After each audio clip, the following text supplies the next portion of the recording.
Պաշտոնական այցով Էստոնիայում Տալինում գտնվող վարչապետ Նիկոլ Փաշինյանն ապրիլի 27-ի երեկոյան հանդիպում է ունեցել տեղի հայ համայնքի ներկայացուցիչների հետ։ Վարչապետն անդրադարձել է Էստոնիայի այցի շրջանակում քննարկվելիք թեմաներին, երկու երկրների միջև հարաբերությունների զարգացման հեռանկարներին։ Նիկոլ Փաշինյանը ներկայացրել է իրական Հայաստանի գաղափարախոսությունը, անդրադարձել Հայաստանի առջև ծառացած մարտահրավերներին ու դրանց հաղթահարման հնարավորություններին։ Երկրի ղեկավարը պատասխանել է ներկաների հարցերին, որոնք վերաբերել են տարածաշրջանային գործընթացներին, ՀՀ կառավարության խաղաղության օրակարգին, առաջնահերթություններին, Հայաստանի զարգացմանը միտված ծրագրերին ու նախաձեռնություններին։ Այցի շրջանակում Նիկոլ Փաշինյանն այցելել է նաև Տալինի Սուրբ Գրիգոր Լուսավորիչ եկեղեցի։ ՀՀ վարչապետի աշխատակազմից հայտնում են, որ Փաշինյանին դիմավորել է Բալթյան երկրների հայոց թեմի առաջնորդ գերաշնորհ Վազգեն arczepiskopos Միրզախանյանը։ Կատարվել է մոմավառություն, վարչապետը ծաղիկներ է խոնարհել եկեղեցու բակում կանգնեցված խաչքարի մոտ։ Ավելի վաղ հայտնել էինք, որ Էստոնիա այցի շրջանակում վարչապետ Փաշինյանը հանդիպում կունենա Էստոնիայի Հանրապետության նախագահ Ալար Կարիսի հետ։ Նիկոլ Փաշինյանն առանձնազրույց կունենա Էստոնիայի Հանրապետության վարչապետ Քրիստեն Միխալի հետ, այնուհետև հանդիպումը կշարունակվի ընդլայնված կազմով։ Հանդիպման ավարտին Փաշինյանը եւ Քրիստեն Միխալը ԶԼՄ ներկայացուցիչների համար հանդես կգան հայտարարություններով։ ՀՀ վարչապետը հանդիպումներ կունենա նաև Էստոնիայի խորհրդարանի նախագահ Լաուրի Հուսարի հետ, կայցելի Էստոնիա բրիֆինգ կենտրոն։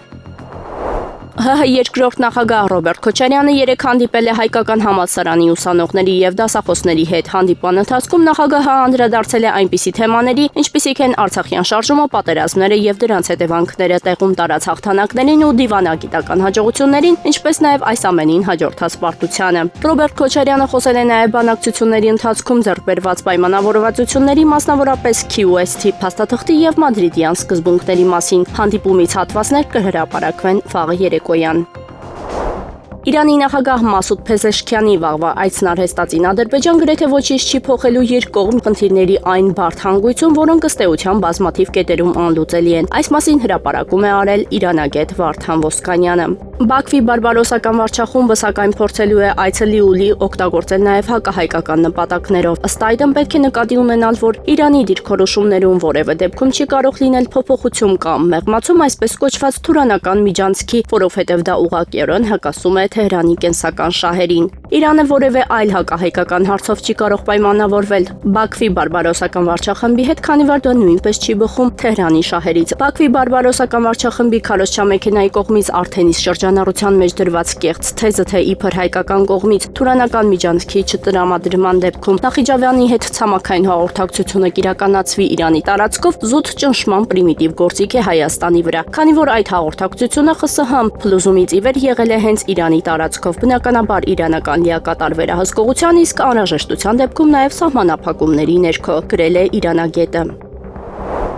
Ապրիլի 27-ին ողբերգական դեպք է տեղի ունեցել Արագածոտնի մարզում ժամը 18:20-ի սահմաններում ահազանգ է ստացվել, որ օշական բնակավայրի հին ջրաղաց ռեստորանային համալիրի հարևանությամբ հոսող քասաղգետը երեխա է ընկել։ Շամշյանքոմի տեղեկություններով երեխան գետն է ընկել ժամը 18:00 սահմաններում ու երեխայի ծնողները, հարազատները, քաղաքացիները, փրկարարները, ոստիկաններն ու պարեկները բավականին երկար հատված որոնողական աշխատանքներ են կատարել։ Ցավոք ժամը 20:15-ի սահմաններում երեխայի գետն ընկնելուց բավականին հեռավորության փրկարարները հայտնաբերել են երեխային, օպերատիվորեն ժամանած աշտարակ բժշկական կենտրոնի շտապօգնության բժիշկները ցավոք չեն կարողացել փրկել երեխայի կյանքը։ Պարզվել է, որ նա ջրահեղձ է եղել ու բժիշկներն արձանագրել են մահացած երեխան Արագածոտնի մարզի բնակիչ 4-ամյա ՆՀ-ն է։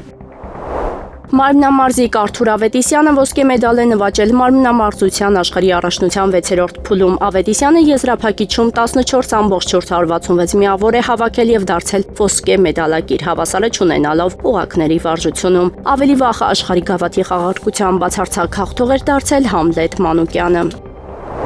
ՀՀ բանկերում այսօր ապրիլի 28-ին ժամը 09:00-ի դրությամբ ԱՄՆ դոլարի արկի միջին փողարժեքը կազմում է 386.29 դրամ, նախորդ օրվա վերջի համեմատ նվազելով 2 դրամով։ Ըստ Rate.am կայքի դոլարի վաճառքի միջին գինը 392.11 դրամ է, փոխանակման կետերում դոլարի արկը 387 դրամ է, վաճառքը 391։ Եվրոյի արկի միջին փոխարժեքը կազմում է 433.5 դրամ, իսկ վաճառքի դեպքում միջին գինը 4 448, փոխանակման կետերում եվրոյի արկը 438 դրամ է, վաճառքը 444, ռուբլու արկն էլ կազմում է 4.55 դրամ, վաճառքի դեպքում միջին գինը 4.87 է, փոխանակման կետերում ռուբլին գնվում է 4.58 եւ վաճառվում 4.7 դրամով։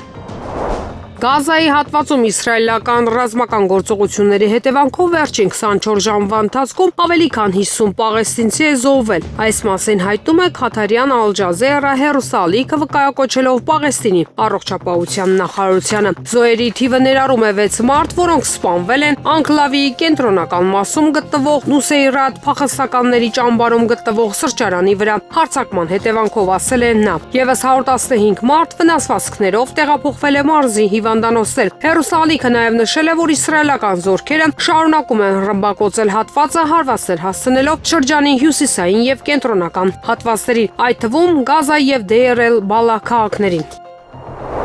Առնվազն 8 մարդ է զոհվել Սանայում ԱՄՆ ավիահարվածների հետևանքով։ Այս մասին հայտում է Ալ-Մասիրա հեռուստաալիքը, որը վերահսկում է Եմենի Անսար Ալլահ շարժման հութի ափսամների կողմից։ Ռմբակոծվել է 3 բնակելի շենք, զոհերի թվում կան կանայք եւ երեխաներ։ Տեղեկություններ կան նաեւ վիրավորների մասին, սակայն նրանց թիվը չի նշվում։ Այն բանից հետո, երբ 2023 թվականին Գազայի հատվածում հակամարտությունը սրվեց, հութիները նախազգուշացրին, որ իրենք հրետակոծելու են Իսրայելի տարածք եւ թույլ չեն տալու, որ իրենց հետ կապված նավերն անցնեն Կարմիր ծովի ջրերով եւ Բաբ էլ-Մանդեբի նեղուցով։ Հարձակումները դադարեցվեցին այն բանից հետո, երբ այս տարվա հունվարի կեսերին Պաղեստինի անկլավում հրադադար հայտարարվեց, սակայն մարտի սկզբին զինադադարի տապալումից հետո ափսամները հայտարարեցին, որ վերսկսել են հարձակումները Կարմիր ծովում իսրայելական նավերի վրա, այնուհետև սկսել են կրկին հրթիռներով հարձակվել հրեական պետության թիրախների վրա։ Ռուսաստանի հարևան եվրոպական երկրներն ավելի ու ավելի են անհանգստանում սահմանին Ռուսաստանի զինված ուժերի գործողություններով, քանի որ Մոսկվան պատրաստվում է հակամարտության։ Այս մասին գրում է The Wall Street Journal-ը, որպես օրինակ թերթը բերում է Պետրոզավոդսկ քաղաքը Ֆինլանդիայի հետ սահմանի մոտ, որտեղ ինժեներներն ընդլայնում են ռազմաբազաները, իսկ Կրեմլը նախատեսում այնտեղ բանակի նոր շտաբ ստեղծել։ Զինվորները, որոնցից շատերն այժմ ծառայում են Ուկրաինայի առաջնագծում, անկնկալվում է, որ կազմեն Ռուսաստանի բանակի ողնաշարը, երբ նա պատրաստվի բախվել ՆԱՏՕ-ի հետ, ըստ արևմտյան ռազմական եւ հետախուզական պաշտոնյաների։ WSG-ն նաեւ պնդում է, որ մերձբալթյան երկրները չեն բացառում Ռուսաստանի եւ ՆԱՏՕ-ի միջև լայնածավալ պատերազմի հավանականությունը ռուս-ուկրաինական պատերազմի ավարտից մի քանի տարի անց։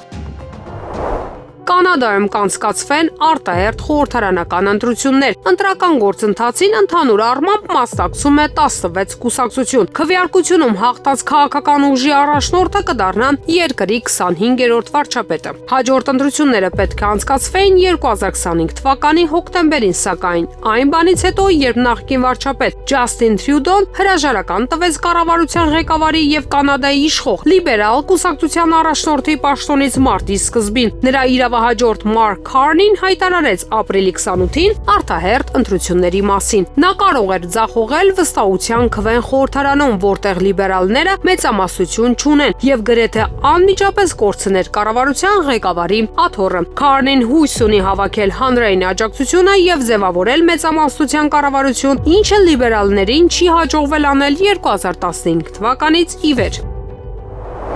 Դեռ վաղ է խոսել Ռուսաստանի եւ Միացյալ Նահանգների միջև Ուկրաինայի հարցով գործարքի պայմանների մասին։ Այս մասին ՌԻԱ Նովոստին հայտնել է Ռուսաստանի նախագահի մամուլի քարտուղար Դմիտրի Պեսկովը։ Միաժամանակ Պեսկովը ընդգծել է, որ Ռուսաստանի եւ Ուկրաինայի միջև հակամարտության կարգավորման աշխատանքները շարունակվում են։ Մամուլի քարտուղարը նաեւ խոսել է Ռուսաստանի պատրաստակամության մասին զարգացնելու հարաբերությունները բոլոր այն երկրների հետ, որոնք ցանկություն կհայտնեն համագործակցել։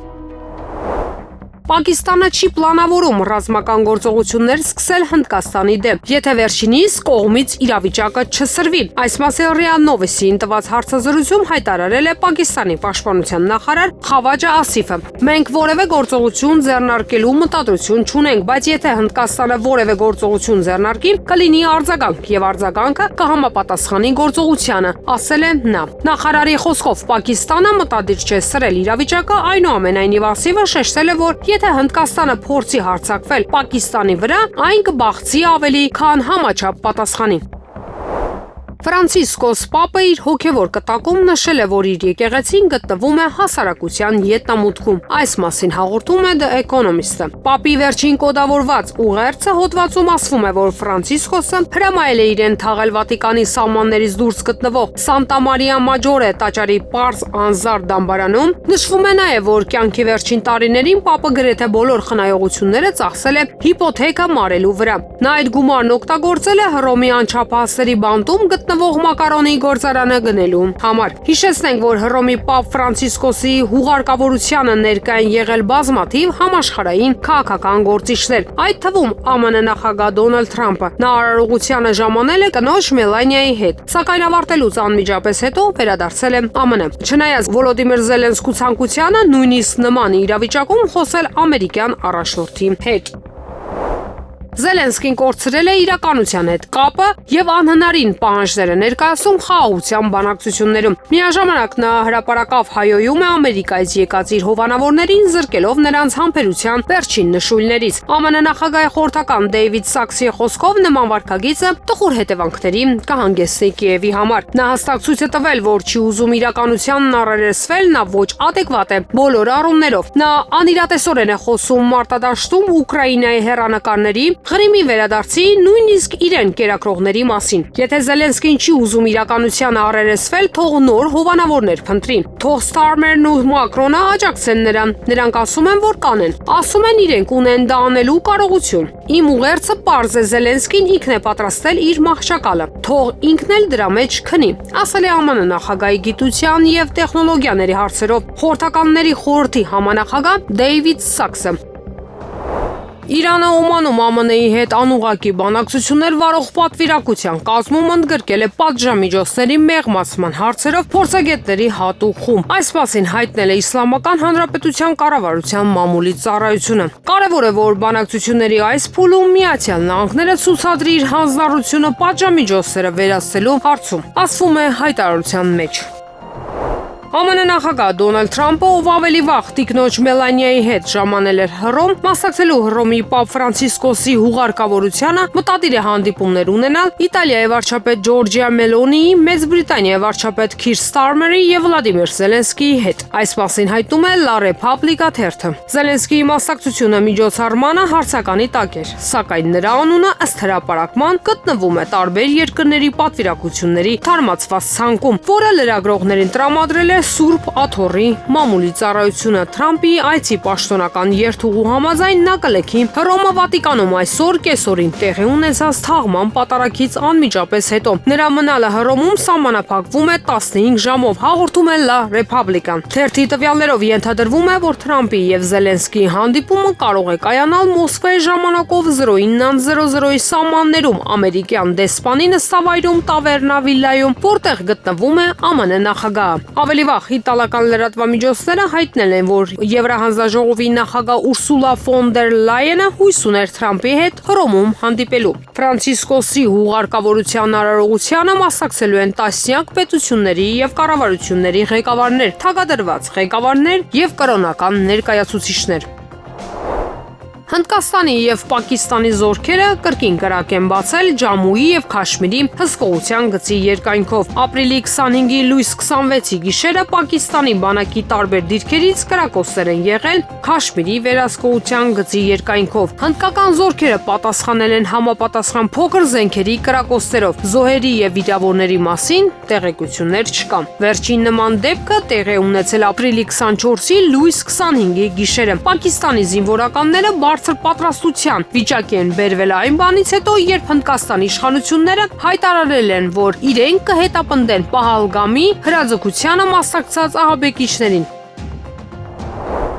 Գազայի հատվածին Իսրայելի կողմից հասցված հարվածների հետևանքով վերջին 24 ժամում առնվազն 78 մարդ է զոհվել։ Այս մասին հայտնել է Անկլավի առողջապահության նախարարությունը։ Գազայի հատվածում վերջին 24 ժամվա ընթացքում Իսրայելի հարձակումների հետևանքով զոհվել է առնվազն 78 մարդ, ավելի վաղ փլատակներից դուրս են բերվել եւս 6 զոհերի մարմիններ։ Գերատեսչությունը նաեւ հայտնել է, որ անցած 24 ժամվա ընթացքում առնվազն 168 վիրավոր է տեղափոխվել Անկլավի հիվանդանոցներ, սակայն պարզաբանել Պարզանել է, որ ռմբակոծությունների ժամանակ ավերված շենքերի փլատակներում մնացել են բազմաթիվ զոհեր։ Բացի այդ, առողջապահության նախարարությունը հայտնել է, որ 2023 թվականի հոկտեմբերի 7-ից առնվազն 51439 պաղեստինցի է զոհվել, եւս 117416-ը վիրավորվել է տարածաշրջանում Իսրայելի ռազմական գործողությունների հետևանքով։ 2025 թվականի մարտի 18-ից զոհերի թիվը հասել է 2062-ի, վիրավորների թիվը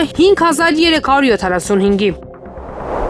Հանրային քննարկման է ներկայացվել օրենքների նախագծերի փաթեթ, որով նախատեսվում է վարչական պատասխանատվության ենթարկել քաղաքացիներին հասարակական տրանսպորտում առանց փոխադրավարձը վճարելու օգտվելու կամ արտոնություն ունեցողների փոխարեն երթևեկելու համար։ Ըստ նախագծի այն քաղաքացիները, որոնք չեն վճարում տրանսպորտից օգտվելիս, տուգանվելու են 10,000 դրամի չափով, իսկ նրանք, ովքեր օգտվելու են, ենթադրենք իրենց ընտանիքի մեկ այլ անդամի տրված արտոնությունների փաթեթից, տուգանվելու են 15,000 դրամի չափով։ Սյունիքում այսօր մահացած զինծառայողը Արտուր Ավետիսյանն է, բանակ է զորակոչվել 9 ամիս առաջ։ Արտուրը Սիսիանի Աշոտավան համայնքից էր։ Համայնքից հայտնեցին, որ Արտուրը տան միակ որդին էր, ուներ 1 քույր։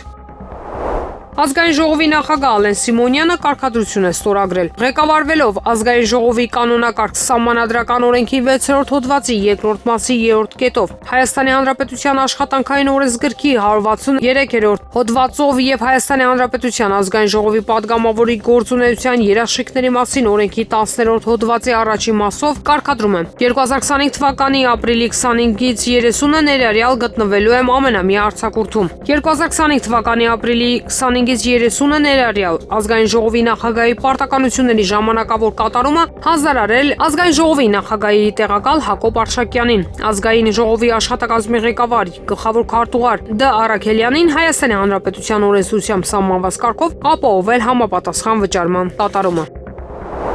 Պակիստանի վարչապետ Շեհբազ Շարիֆը շաբաթ օրը հայտարարել է, որ Իսլամաբադը բաց է ցանկացած շեզոք եւ թափանցիկ հետաքննության համար։ Փահալգամի հարձակման, որի հետևանքով զոհվել է 26 մարդ, Պակիստանը բաց է ցանկացած շեզոք, թափանցիկ եւ վստահելի հետաքննության համար, ասել է Շարիֆը Աբոթաբադում ռազմական ակադեմիայում տեղի ունեցած արարողության ժամանակ։ Միաժամանակ նա ասել է, որ պակիստանյան ուժերը շարունակում են լիովին ունակ եւ պատրաստ պաշտպանել երկրի ինքնիշխանությունն ու տարածքային ամբողջականությունը։ Հնդկաստանի եւ Պակիստանի միջև վերահսկողության գծի երկայնքով լարվածությունը սրվել է Պահալգամ քաղաքի մոտ տեղի ունեցած ահաբեկչությունից հետո։ Մի քանի զինված անձիկ կրակ են բացել զբոսաշրջիկների վրա, ովքեր ձիավարություն են անում Բայսարանի հովտում, որը զբոսաշրջության հայտնի վայր է։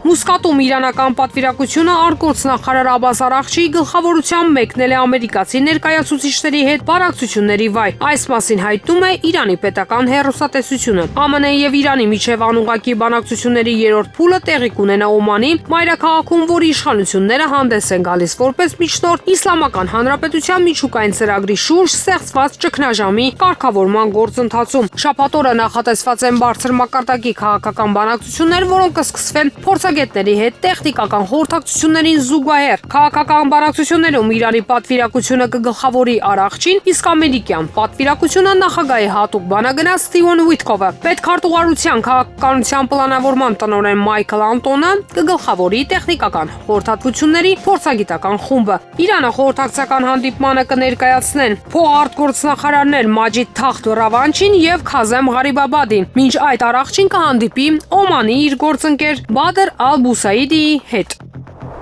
Պաղեստինյան Համաս շարժումը ձգտում է հնգամյա զինադադար հաստատել Գազայի հակամարտության շուրջ համաձայնագրի շրջանակներում, հայտնում է Against French Press-ը վկայակոչելով շարժման անանուն ներկայացուցչին։ Համասը պատրաստ է գերիների փոխանակմանը մեկ գործողության շրջանակներում եւ հնգամյա զինադադարի ներկայացուցչի խոսքերն է մեջբերում գործակալությունը։ Մարտի 18-ի գիշերը Իսրայելի պաշտպանության բանակը վերսկսել է հարվածները Գազայի հատվածում։ Իսրայելի վարչապետ Բենյամին Նեթանյահուն ասել է, որ հարձակումները շարունակվում են, քանի որ Պաղեստինյան Համաս շարժումը հրաժարվել է ընդունել հրադադարը երկարաձգելու եւ պատանդներին ազատելու ԱՄՆ ծրագիրը։ Թուրքիայի խորհրդարանի նախկին падգամավոր Ծագումով հայ Գարո Փալյանը հիշատակել է հայոց ցեղասպանության զոհերին։ Հայոց ցեղասպանությունը սկսվել է 110 տարի առաջ այս օրը։ Նախ հայ մտավորականները, ապա ամբողջ հայ ազգը վտարվեցին իրենց հինավուրց հողերից, ապա սպանվեցին։ Հարգանքով հիշատակում եմ հայոց ցեղասպանության ժամանակ իրենց կյանքը կորցրածներին, թող Աստված լուսավորի նրանց հոգիները։ Փալյանը հայոց ցեղասպանության կազմակերպիչներին ուղղված նզովանքի խոսքերից զատ հիշատակել է նաև հանրային թուրգործիչների, որոնք հրաժարվել են մաս կազմել ոճրագործությանը։ Նզովում եմ հայոց ցեղասպանությունը գործողներին։ Իդեմս Քյութահիայի նահանգապետ Ֆայիկ Ալի Օզանսոյի հարգանքով խոնարհվում եմ ժամանակի բոլոր այն խիղճ ունեցող հանրային ծառայողների հիշատակի առջև, որոնք իրենց կյանքի գնով չեն կատարել ցեղասպանության որոշումը։ Լիջեի գավառապետ Հուսեյն Նեսիմբեյը սպանվեց հայկական տեղահանության ու կոտորածներին դեմ դուրս գալու համար։ Հոգին թող լուսավորվի։ Այս երկիրը ոչ թե Թալիաթ Փաշաների, այլ Հուսեյն Նեսիմի բեյերի երկիրը պետք է դարձնենք։ 110 տարի անց ցեղասպանության ճարտարապետ Թալիաթ Փաշայի անվան փողոցներում ենք քայլում։ Թալիաթ Փաշայի անվան դպրոցներում ենք մեր երեխաներին սովորելու տալիս։ Եթե Գերմանիայում այսօր Հիտլերի անվան պողոտաներ լինեին, Հիտլերի անվան դպրոցներում երեխաները սովորեին, ինչպիսի Գերմանիա կլիներ։ Ահա այդպիսի Թուրքիայում ենք ապրում, հավելել է Փալյանը։ ՄԱԿ-ի անվտանգության խորհուրդը երեքշաբթի ապրիլի 29-ին Ուկրաինայի ճգնաժամի հարցով նիստ կանցկացնի։ Նշվում է, որ հանդիպումը տեղի կունենա երեքշաբթի օրը Նյու Յորքի ժամանակով ժամը 16:00-ի։ Ինչպես նշել են ռուսական առաքելությունից, հանդիպումը կանցկացվի արևմտյան երկրների խնդրանքով։ Օտարերկրյա երկրների հետ ներդրումների եւ տնտեսական համագործակցության հարցերով Ռուսաստանի Դաշնության նախագահի հատուկ ներկայացուցիչ Կիրիլ Դմիտրիևը հայտարարել է, որ Ռուսաստանի նախագահ Վլադիմիր Պուտինի եւ ԱՄՆ նախագահի հատուկ բանագնաց Ստիվեն Ուիթքովի միջև բանակցություններում առաջընթաց կա։ Ռուսաստանի նախագահ Պուտինի եւ Ստիվեն Ուիթքովի բանակցություններում առաջընթացը արձանագրվել։ Հայտնել է Դմիտրիևը։ Պուտինի եւ Վիտկովի հանդիպումը տևել է 3 ժամ։ Սա Պուտինի եւ Վիտկովի երկրորդ հանդիպումն է վերջին 2 շաբաթվա ընթացքում եւ 4-րդը տարեսկզբից։ Նախորդը տեղի ունեցել Սանկտ Պետերբուրգում ապրիլի 11-ին եւ տևել ավելի քան 4 ժամ։ Ռուսաստանի Դաշնության նախագահի մամուլի քարտուղար Դմիտրի Պեսկովը պարզաբանել է, որ խնդրին շատ ասպեկտներ կան, էությունը շատ բարդ է, ուստի խոսակցությունները որպես կանոն բավականին երկար են։ ԱՄՆ նախագահ Դոնալդ Թրամփը հայտարարել է, որ չի կանգնեցրել Իսրայելին Իրանին հարվածելուց։ Ես նրան չեմ կանգնեցրել, բայց եւ այնպես չեմ արել, որ նրանց հարմար լինի, քանի որ կարծում եմ, որ մենք կարող ենք գործարք կնքել առանց հարձակվելու, ասել է ԱՄՆ նախագահը Թայմի հետ հարցազրույցում։ Նա հավելել է, որ չի բացառում ԱՄՆ-ի ռազմական մասնակցությունը Իսրայելի եւ Իրանի միջև հնարավոր հակամարտությանը։ Ապրիլի 7-ին The New York Times-ը հաղորդել էր, որ 2025 թվականի մայիսին Իսրայելը ծրագրել էր հարվածել Իրանի միջուկային օբյեկտներին, սակայն հրաժարվել էր դրանից, քանի որ Թրամփը չէր աջակցել այդ քայլին։ ԱՄՆ նախագահ Դոնալդ Թրամփը նաև հայտարարել է, որ պատրաստ է հանդիպել Իրանի նախագահ Մասուդ Փեզեշքյանի կամ երկրի գերագույն առաջնորդ Այաթոլլահ Ալի Խամենեիի հետ Իսլամական Հանրապետության միջուկային ծրագրի շուրջ բանակցելու համար։ Հնդկաստանն ու Պակիստանը չեն ցանկանում լիարժեք միջուկային հակամարտություն, այս մասին հայտարարել է ԻՄԵՄՈ-ՌԱՍ-ի Հնդկական օվկիանոսի տարածաշրջանի կենտրոնի ղեկավար Ալեքսեյ Կուպրիյանովը եւ Դելին եւ Իսլամաբադը ներկայումս լուծում են նույն խնդիրը, ինչպես ցույց տալ իրենց պատրաստակամությունը պաշտպանելու սեփական շահերը առանց դեմքը կորցնելու, բայց միևնույն ժամանակ հակառակորդին իրական ռազմական գործողությունների չհրահրել, ասել են նա։ Ապրիլի 22-ին Հնդկաստանի հյուսիսում գտնվող Ջամու եւ Քաշմիր նահանգում աբեկչություն է տեղի ունեցել։ Զինված զինյալները ավտոմատներով կրակ են բացել Բայսարան հովտում արահետով մագլցող զբոսաշրջիկների վրա։ Լրատվամիջոցների տվյալներով հարձակման պատասխանատվությունը ստանձնել է աֆղանական դիմադրության ճակատ խմբավորումը, որը կապված է Պակիստանում տեղակայված Լաշքար-e-Թայբա խմբավորման հետ։ Hindustan Times-ը հայտնել է, որ հնդկական հետախուզությունը ապացույցներ է ստացել հարձակմանը Պակիստանի մասնակցության մասին։ Այս ֆոնին Հնդկաստանը հայտարարեց Պակիստանի բոլոր քաղաքացիներին երկրից վտարելու մասին։ Բացի այդ, փակվելու է երկրների միջև Աթարի 13 անցակետը։ Ուկրաինայում եվրոպացի խաղաղապահների զինված կոնտինգենտի արկայությունը Ռուսաստանի հետ հակամարտությունը կարգավորելու համար անհրաժեշտ չէ։ Այս մասին հայտարարել է Ուկրաինայի նախագահ Վլադիմիր Զելենսկին։ Ես խոսեցի ԱՄՆ նախագահ Դոնալդ Թրամփի հետ, որ մեզ համար աջակցությունը չի նշանակում կոշիկներ գետնի վրա։ Ուկրաինայում ընդգծել է քաղաքական գործիչը։ Վատիկանում տեղի ունեցել Հռոմի Պապ Ֆրանցիսկոսի դագաղի փակման արարողությունը նրա հուղարկավորության արարողությունից առաջ Պապի դեմքը ծածկված էր սպիտակ մետաքսե շարֆով։ Հռոմի Պապի հուղարկավորությունը տեղի կունենա շաբաթ օրը։ Ավելի վաղ Վատիկանը հայտնել էր, որ առնվազն 250,000 մարդ է եկել Սուրբ Պետրոսի տաճար Հռոմի Պապին հրաժեշտ տալու համար։ Ուկրաինան Ռուսաստանի հետ հակամարտության կարգավորման շրջանակներում տարածքային հարցերը կքննարկի միայն ամբողջական զինադադարից հետո։ Այս մասին հայտարարել է Ուկրաինայի նախագահ Վլադիմիր Զելենսկին։ Ես համաձայն եմ ԱՄՆ նախագահ Դոնալդ Թրամփի հետ, որ մենք չունենք բավականաչափ զենք Ղրիմը հետ վերցնելու համար, բայց մենք ունենք դիվանագիտական հնարավորություններ, ասել է քաղաքական գործիչը։ Ռուսաստանի հետ հակամարտությունը կարգավորելու ընթացքում Ուկրաինային այլ երկրների կողմից տարածքային զիջումների պարտադրելու սցենարը միանգամայն հավանական է։ Այս մասին հայտարարել է Կիևի քաղաքապետ Վիտալի Կլիշկոն։ Դժբախտաբար, ինչպես տեսնում ենք, նման սցենարը միանգամայն հնարավոր է եւ այսօր դրա մասին խոսում են բազմաթիվ համաշխարհային քաղաքական գործիչներ եւ լրատվամիջոցներ, ընդգծել է քաղաքական գործիչը։ Կլիշկոն մեկնաբանել է իր հայտարարությունը BBC-ին տված հարցազրույցում եւ ենթադրել, որ չի հայտարարել Ամերիկան Կիևի հնարավոր պարտադրանքի մասին իր հայտարարություններով։ Միևնույն ժամանակ Կիևի քաղաքապետը դեմ է արտահայտվել նման սցենարին եւ հայտարարել, որ անհրաժեշտ է Ուկրաինայի կողմից մինչև վերջին պայքարը խաղաղ համաձայնագրում տարածքային զիջումների դեմ։ Ուկրաինայի նախագահ Վոլոդիմիր Զելենսկին ձգտում է խափանել խաղաղության բանակցությունները, քանի որ ցանկանում է վրեժ լուծել ԱՄՆ նախագահ Դոնալդ Թրամփից Օվալաձև աշխատասենյակում տեղի ունեցած սկանդալի համար։ Այս մասին հայտնել է Ուկրաինայի խորհրդարանի անդամ Ալեքսանդր Դուբինսկին։ Զելենսկին խաթարում է խաղաղ բանակցությունները նաև Թրամփի 100-օրյա նախագահությունը կործանելու ցանկությամբ։ Սա վրեժ խնդրություն է Օվալաձև աշխատասենյակում տեղի ունեցած սկանդալի համար, ընդգծել է նա։ Ավելի վաղ Թրամփը հայտարարել էր, որ Ռուսաստանը պատրաստ է Ուկրաինայի հարցով խաղաղության համաձայնագիր կնքել։ ԱՄՆ նախագահը գլխավոր խոչընդոտն անվանել է Վոլոդիմիր Զելենսկու դիրքորոշումը, որի հետ, ինչպես նա կարծում էր, ավելի հեշտ կլիներ։ Չնայած դիվանագիտական ջանքերին եւ դաշնակիցների ճնշմանը, Կիևը մերժել է Վաշինգտոնի հիմնական առաջարկները, այդ թվում Ղրիմի որպես Ռուսաստանի մաս ճանաչման հնարավոր առաջարկները։ Պակիստանը ամբողջ ուժով կպատասխանի, եթե հարձակվի Հնդկաստանի կողմից։ Ալ Ջազիրային ասել է Պակիստանի պաշտպանության նախարար Խավաջա Ասիֆը։ Մենք չենք կարող թույլ տալ այս ներխուժումը մեր հող, մեր երկիր, ասել է նա։ Sky News-ի հետ զրույցում նախարարն ասել է, որ Պակիստանի բանակը պատրաստ է ցանկացած հնարավորության Հնդկաստանի հետ սրվող դիվանագիտական հակամարտության պայմաններում։ Ասիֆը հայտնել է, որ աշխարհը պետք է անհանգստանա լայնամասշտաբ հակամարտության հեռանկարով, որում կներգրավեն միջուկային զենք ունեցող երկու երկրներ։ Եթե ինչ-որ բան սխալ լինի, այս առճակատումը կարող է ողբերգական ավարտ ունենալ։ Նա հույս է հայտնել, որ վեճը կարող է լուծվել բանակցությունների միջոցով։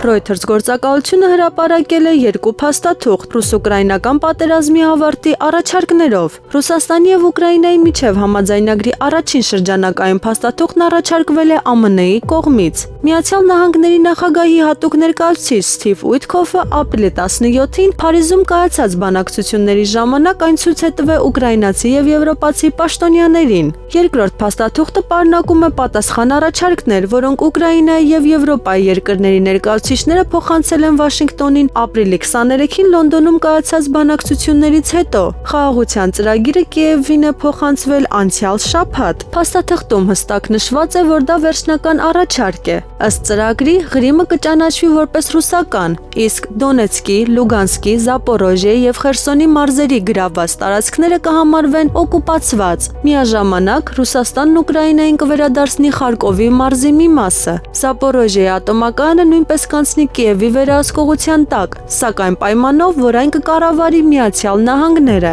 Ուկրաինան վերահսկողություն է ձեռք բերում նաեւ Կախովկայի ամբարտակի նկատմամբ։ Բացի այդ, Կիևը պետք է հրաժարվի ՆԱՏՕ-ին անդամակցելու իր ծրագրերից եւ ամերիկացիների հետ կնքի Ուկրաինայի բնական պաշարների համատեղ զարգացման մասին համաձայնագիր։ Ուկրաինան վերականգնման համար ստանում է լայնածավալ օգնություն եւ ֆինանսական փոխհատուցում։ ԱՄՆ-ի առաջարկն Ուկրաինայի հարցի կարգավորման վերաբերյալ նախատեսում է ուկրաինական նավերի անարգել անցում Դնեպրով եւ վերահսկողություն Կիմբուրսկի ծոցի նկատմամբ, հաղորդում է Reuters-ը, հղում անելով իր տրամադրության տակ գտնվող փաստաթղթին։ Միաժամանակ Թրամփը պատրաստ է չեղարկել 2014 թվականին Ռուսաստանին Ղրիմի միացումից ի վեր Մոսկվայի նկատմամբ սահմանված բոլոր պատժամիջոցները։